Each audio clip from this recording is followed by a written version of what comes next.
Want to do it yourself? No! No! Where do I start? You know, you're short on money. These are broke now. Had them forever. Like, how does this happen? Don't know, but they still work. No! Maybe it's your first song.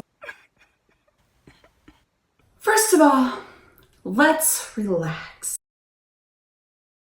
Hi, I'm Rita Slanino. The next 3 weeks, we're gonna cover how to music. So I'm gonna do a how to music video series, and it's gonna consist of 3 parts. Number 1, how to write a song. Number 2, how to record a song. 3, how to publish your song. But first, hit the like button and subscribe to my channel so that you don't miss one segment of this series. And don't forget to hit the notification bell so that you're notified each time an upload goes up.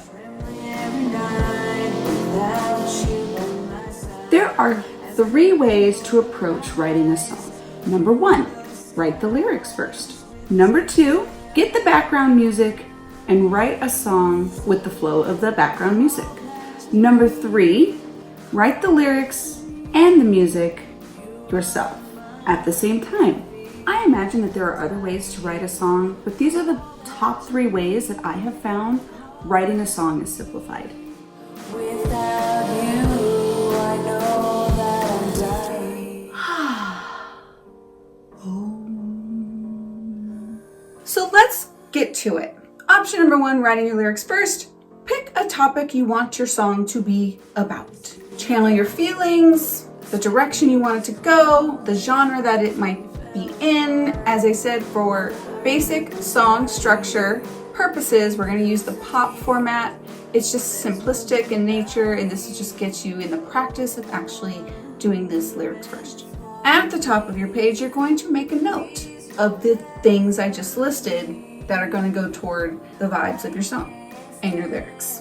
So this next part of writing the song, now we're going to word vomit. We're just going to write down the page all the things that pertain to that topic. i.e., I'm writing a song about a broken heart. So the mood of my song is probably going to be moody, and it's going to maybe be sullen or sad. Also, the tempo is probably going to be a little slower too, most likely. Sometimes, you know what? I'm not even going to get into that. It's just going to confuse you. Just scratch that last thing I was getting ready to say. So in this word vomit section, what you're going to do is take the broken-hearted topic and the moody, sullen, sad feelings of the song, and I'm going to incorporate words, verbs, nouns, adjectives that convey that. Now, these can be in a sentence form. This can just be words that pop into your head. It could be, maybe put it in a poetry form. So let's say you're writing a couple sentences. You can absolutely write 1 line, 2nd line, 3rd line, 4th line rhymes with the 2nd line. Sort of like a poetry verse. You can absolutely do that while you're doing this. It might even help you once you attach these lyrics in a melodic form on top of some music.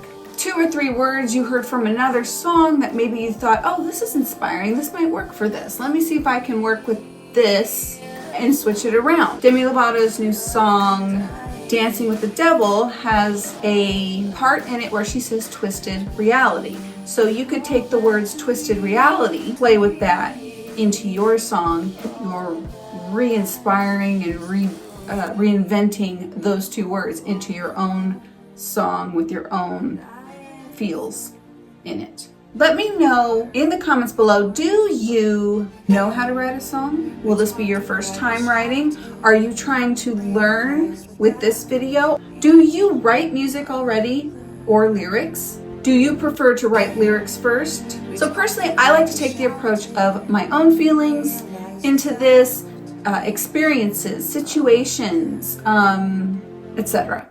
So we're going to start right here. These are the word vomit examples. I'm not the one who plays in the weeds. Stay focused on the now. Plays for the future. What we plan. God in store. It's about us. Let's make that for sure. This is just, maybe it's rhyming, maybe it's not. There's really no rhyme or reason to what's going on here.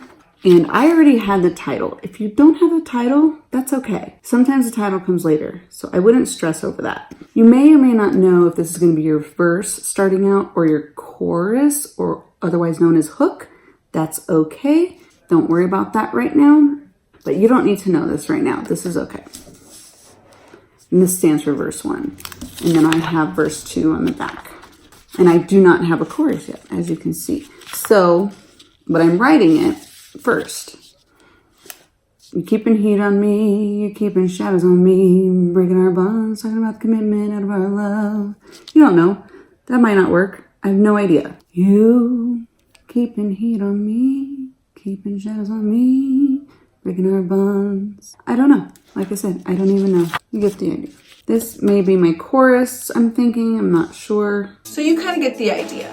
But while you're doing this, make sure it's also relatable to others. Generally, feelings, experiences, situations, however different they may be, are most usually relatable to others, even if the situation wasn't exactly the same. The feelings, the vibes, the moods, all these things we all experience. So just keep in mind, you want to make that a little bit relatable as well.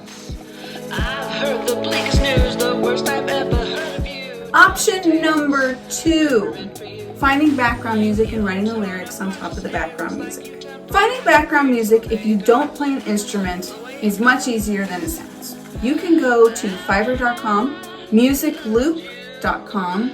You can send out a message on social media, either post about it, DM some friends, hit up some groups, to see if there's anyone you know, or if somebody knows somebody that does compose music and would be willing to put together a beat for you, or may already have some that you can either purchase some or they'll let you use it for free. You could also find a producer who's already selling their beats, or background music, instrumentals. What else do they call them? I think that's the 3 things. I think I covered that. So there's 2 ways you can purchase your background music. Obviously, if you have gotten it for free, you are already being allowed to use it and not worry about the person on the financial take, and you have a royalty-free license essentially. So what that means, you can use it for whatever the heck you want. No one's coming after you. The music police aren't coming for you. Alternatively, you can often buy the permissions to the licenses for life with a signed agreement with the producer, musician, composer, etc. I will say this, do not just use beats or background music without permissions. Find out first what kind of use you can use before you go into the rest of this process, because you don't want to create a song and on the back end you find out you can't even use the song because you did not get the permissions on the license to use either commercially, freely, or the like. Especially if your goal is to put your music on iTunes or Spotify, and you want to stream it globally. If that's a goal that you're thinking this could potentially be for you, you really want to make sure you kind of put in that groundwork on ensuring that you actually will have some usage or owner's rights to that background music or those beats. So now that we've got our background music, we've chosen what we wanted to do, we're gonna sort of integrate what we learned in the first option, which is we're gonna listen to this music and this background beat quite a few times, over and over. We want to get the feeling of it. What's the feeling you're getting from this music? From there, we're going to jot that down at the top of our page on our line notepad.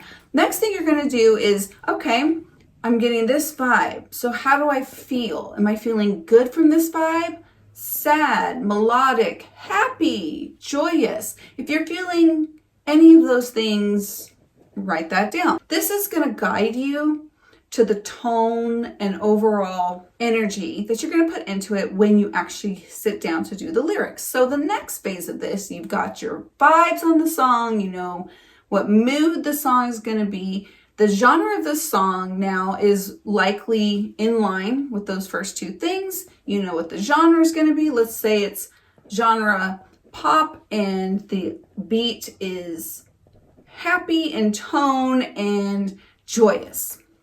in vibes and feelings. So we're going to take that, and now we know we're going to be writing an uplifting, happy song. So we're still listening to the beat and the background music over and over. And now we're going to word vomit all over the page with the music in the background, keeping those keywords in the back of our head. Now you can also write this down in a poetry form. Maybe the lyrics will come to you in a melodic form because you're playing it against the music, or you just have some words that you just want to jot down, and then you're going to go from there. Get all that down first. We'll arrange them as we go, and we just keep on working until we finally see how the song put together. After we've gotten all the words down, you kind of know what the song's shaping up to be like. We're going to throw in our song structure that we learned earlier, and now we're going to format the words in line with the structure to form the perfect song. I like to use a journal, and I created a journal for songwriters because I couldn't find one that was specific to the lyricist or the composer or a combination of both, or even planning an album. So I created one. Go over to Amazon, check that out right now, my Amazon author page, Music and Lyrics, a Songwriter's Journal. I feel like this streamlines where you're going to put everything, and I found this to be completely advantageous when I was working on new music. So go and check that out. Last and final tip number 3 is writing the lyrics and composing the music at the same time. I don't find as a beginner that this would be the route you'd want to take, but if you are a multitasker by nature, this may be something you want to try. Now, this would involve you likely having to know how to play an instrument as well as vocals and lyrical writing, right? So go ahead and sit down at your piano, your guitar, your trumpet, and you're going to sit down and sort of apply the steps like we did previously in the first 2 steps, but we're going to just hit them all at the same time, all at once. If we know the feelings and the vibes we're going for, jot that down first. Now we're going to tinker on our guitar, and we're going to sort of play around with some notes. Oh, the melody's coming to us. Oh, I've got some words in there too. Now I'm going to write down some buzzwords, keywords. Should I start this immediately in a song form structure? Maybe. It would be a good shortcut. I would recommend doing that. Like I said, this approach is more so for the not beginner, but you never know unless you try. So I wouldn't condemn it wholly, but I would say it is an option for you if that is something you think you could handle. So thank you guys so much for watching the How to Music video series. First installment, how to write a song starting with some lyrics, and gosh darn it, how to get lyrics on the page. If you enjoyed this video, please like, comment, subscribe, and don't forget to hit the notification bell, and I will see you guys next week for the second installment, how to record a song